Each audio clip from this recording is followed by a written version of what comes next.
Hello friends, इस video में हम पढ़ने जा रहे हैं क्लास 11th का मैथ का चैप्टर 1 सेट्स। तो चलिए स्टार्ट करते हैं। सेट सेट का सिंपल मीनिंग आपने सुना होगा कि किसी चीज़ का सेट जिसमें सेम काइंड की चीज़ हो, सेम ही टाइप की चीज़ हो। तो इसमें क्या होगा कि इसको हम क्या कहेंगे फिर, collection of same kind of object और नंबर्स और एनीथिंग। ओके, तो सेट क्यों कहेंगे? क्योंकि उसमें एक से ज़्यादा चीज़ें हैं एंड सेम काइंड की चीज़ें हैं, तो उसको सेट कहते हैं। बट मोस्ट इम्पॉर्टेंट कि वो वेल डिफाइंड होना चाहिए। वेल डिफाइंड मीन्स जिसको हम डिफाइन कर सकें। जैसे अगर हम कहें कि हमें इवन नंबर्स का सेट बनाना है, तो उसमें इवन नंबर्स होंगी, जैसे 2, 4, 6, 8। ओके, बट अगर हम कहें कि a team of best cricketers,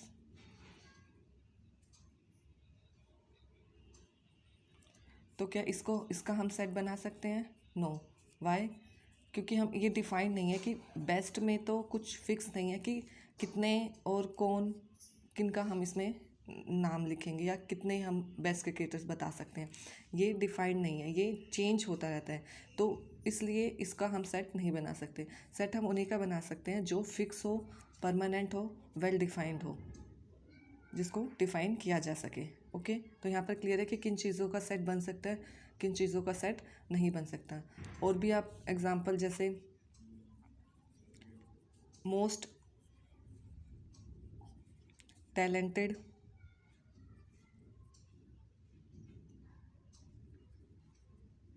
students in your class, तो इसका भी सेट नहीं बना सकते, क्योंकि ये मोस्ट में कितना मोस्ट या कुछ फिक्स नंबर में भी हम इसको डिफाइन नहीं कर सकते। तो इस वजह से ये सेट नहीं बन सकता। बट अगर हम कहें कि collection of all students in your class, तो इसका सेट बनाया जा सकता है कि इसमें हम टोटल बता दें कि जितने भी स्टूडेंट हैं क्लास में, या फिर सभी स्टूडेंट्स का नाम लिख दें, क्योंकि इसमें ऑल स्टूडेंट्स तो जितने हैं उतने का नाम लिख दें, तो वो उस ऑल स्टूडेंट का एक सेट बन गया। तो यहाँ पर डिफाइंड है कि इतने स्टूडेंट हैं क्लास में, उनको काउंट किया जा सकता है। ओके, तो इसका सेट पॉसिबल है। तो यहाँ पर हो गया कि सेट कौन से हो सकते हैं, कौन से नहीं बन सकते। अब हम पढ़ेंगे कि इन सेट को हम लिखेंगे कैसे, मैथ्स में इस चैप्टर में रिप्रेजेंट कैसे करेंगे। तो रिप्रेजेंटेशन ऑफ सेट्स, इसके दो मेथड हैं।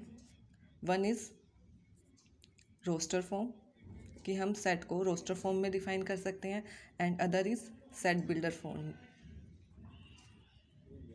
अब हम इसको वन बाय वन समझेंगे, दोनों मेथड को, कि रोस्टर फॉर्म में सेट को कैसे डिफाइन किया जा सकता है एंड सेट बिल्डर फॉर्म में कैसे सेट को डिफाइन किया जा सकता है। फर्स्ट एग्जांपल, जैसे हमें सेट बनाना है वोवेल्स का, तो रोस्टर फॉर्म में हम इसको कैसे लिखेंगे कि हमें सेट बनाना है एक वोवेल्स का, तो हम इस सेट में वोवेल्स लिख देंगे। ऑल वोवेल्स का सेट हमें बनाना है, तो हमने इसमें सारे वोवेल्स लिख दिए। This is in roster form.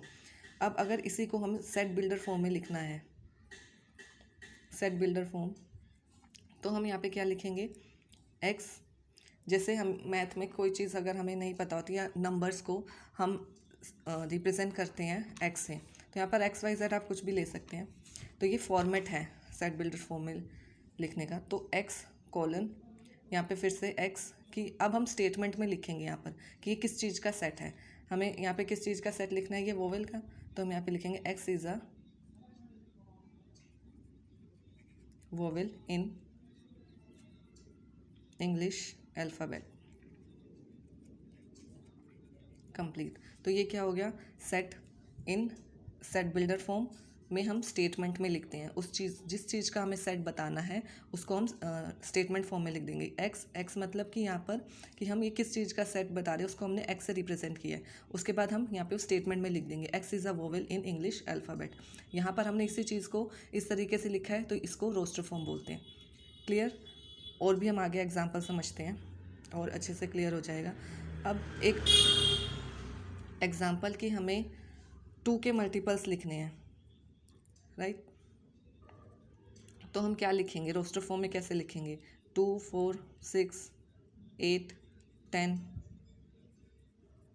12, 14 ऐसे लिख सकते हैं। अब इसी को अगर मुझे सेट बिल्डर फॉर्म में लिखना है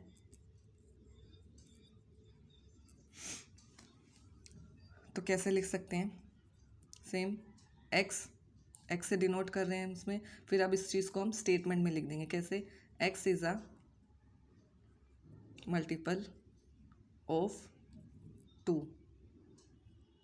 एंड एक्स लेस देन 12। कि जो हमारे इस सेट में हम एक्स जो लिख रहे हैं, जो हम जिस चीज़ का हम सेट बना रहे हैं, वो अगर हम यहाँ 10 तक ही ले रहे हैं तो यहाँ पर हम लेस देन 12 लिख देंगे। बट अगर हम यहाँ पर ऐसे इसको डॉट डॉट लगा रहे हैं, मतलब आगे और भी हम मल्टीपल्स यहाँ पे कंसिडर कर रहे हैं, तब हम यहाँ पर सिर्फ यहाँ पे क्लोज कर देंगे, एक्स लेस देन 12 नहीं बताएंगे। ओके। अगर थर्ड एग्जाम्पल, जैसे अगर हमें बताना है यहाँ पर रोस्टर फॉर्म किस चीज़ का सेट बनाना है हमें, यहाँ पर स्क्वेयर्स का। 1 का स्क्वायर 1, 2 का स्क्वायर 4, 3 का स्क्वायर 9, 16, 25, सिमिलरली सो ऑन। तो ये हो गया स्क्वेयर्स का सेट इन रोस्टर फॉर्म। और अगर हमें इसी को सेट बिल्डर फॉर्म में लिखना है, इसी को हमें सेट बिल्डर फॉर्म में लिखना है, स्क्वेयर्स का ही सेट बनाना है इन सेट बिल्डर फॉर्म। तो x, now x is squares का सेट बना रहे हैं तो यहाँ पे हम वही लिखेंगे स्टेटमेंट में, स्क्वेयर्स ऑफ नेचुरल नंबर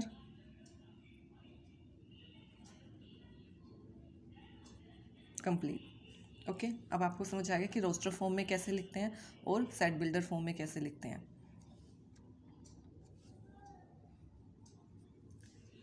इस तरीके से आपको इस स्टार्टिंग की जो फर्स्ट चैप्टर की एक्सरसाइज है 1.1, उसमें आपको इस तरीके से क्वेश्चन ही मिलेंगे और आपको ये समझने के बाद आपको हेल्प मिलेगी कि आप वो एक्सरसाइज कर सकते हैं। एक और चीज़ आपको इसमें इस चैप्टर में दिखाई देगी कि बिलोंग्स टू और नॉट बिलोंग्स टू, इसका साइन है ऐसे। अगर नॉट बिलोंग्स टू होगा तो उसका साइन होगा ऐसे। मीन्स जैसे अगर इसमें पूछा जाए कि क्या 9 इस सेट से बिलोंग करता है तो यस, तो यहाँ पर ये वाला साइन लेंगे, 9 इस सेट से बिलोंग करता है क्योंकि 9 इस सेट में है। अगर मैं कहूँ 8, सॉरी ये साइन गलत हो गया,